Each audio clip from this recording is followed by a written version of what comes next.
I got to play with Jimmy for a couple of games, and we were completely opposites, really. Yeah. I mean, I know they said later on that I was to replace him, but we were completely different. Well, you were more of a winger, weren't you, than a striker? Well, when you started? that's when I came into the side, I was a winger, Yeah. and then when I played with him a few games, the start of the season one year, and we played up at Burnley, and I think we both scored 2 goals each, and his was typically Jimmy sliding them in, like it from inside the box, making good runs and getting on the ball and passing them into the net. Whereas I was hitting them from the edge of the box with, like a bit more power. And I thought, God, that's a good partnership. He can score inside, and I can score outside. Worked really well, but only for about a few games. Yeah, like the year that he left, and we knew he was leaving. It was sad, really, to know that he was gone, because I'm sure all of us, all the players that played in the team with Jimmy, when we went 1-0 down and we needed a goal, we'd almost rely on Jimmy. Like it was almost as though Jimmy had scored, get us out of it, and 9 times out of 10 he obliged, and like he was just a fantastic guy to have in the club.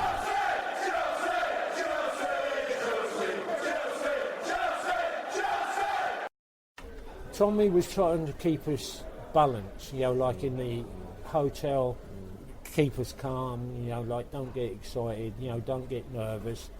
And when we went to Wembley, I think when we come out for the actual match, we suddenly realised where we were and what we were doing. What it was about. And what it was all about. And we weren't really tense enough. Yeah. We were probably tense, but in the wrong sense. That we were nervous, and a good few of us never turned up. It does happen, doesn't it? Especially at finals.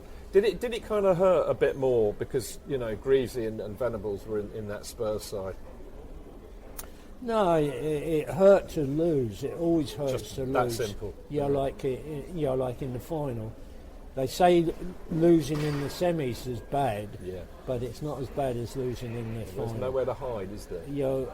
And you felt so bad, because when we went up, we drove up Wembley Way, and all the blue and white scarves and all that, and you thought, Christ, we've eventually made it. Thanks very much for all your help. To ourselves, because they'd followed us through 2 defeats at Villa. Park, and sort of thought, right, we got a chance to pay all them back now, and it never happened. And if we'd have given them a fight, if we'd have sort of threatened, and fought them, you would have thought, well, we gave it our best shot, but in the end, you had that feeling that you didn't want to read the next morning's paper.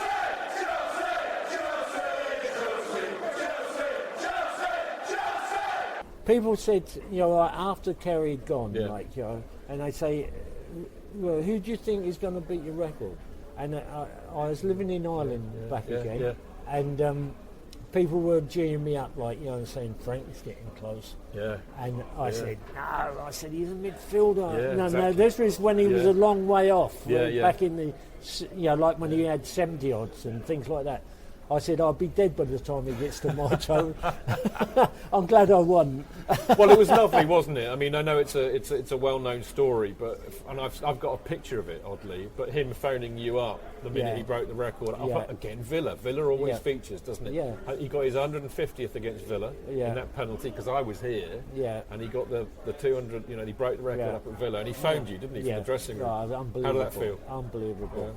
I was in a pub, and funny enough, the pub was full of Chelsea fans. Oh, really? And they were all ranting and roaring. I bet. And I was sat on the table with about 7 or 8 friends, and when he scored, it went quiet.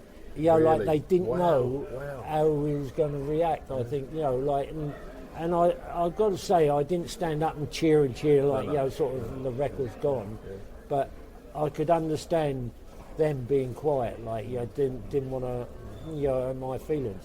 But No, I think Frank solidly deserved.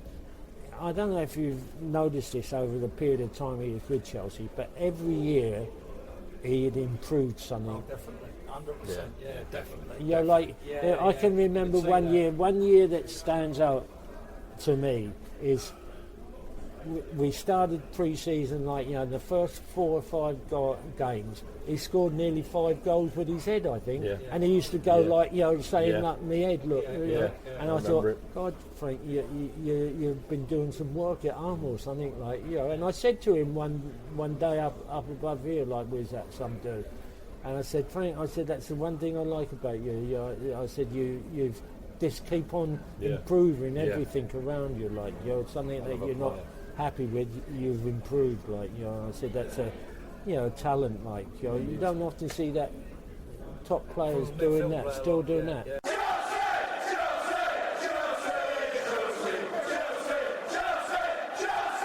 To download and play the full interview with Bobby Tambling for just £2.99, go to chelseaspecial.podbean.com. Make sure you follow the Chelsea Special on Podbean to get a heads up on our forthcoming interviews with Chelsea legends such as Kerry Dixon, Chopper Harris, Tommy Baldwin, Colin Pates, Gary Chivers and many, many more.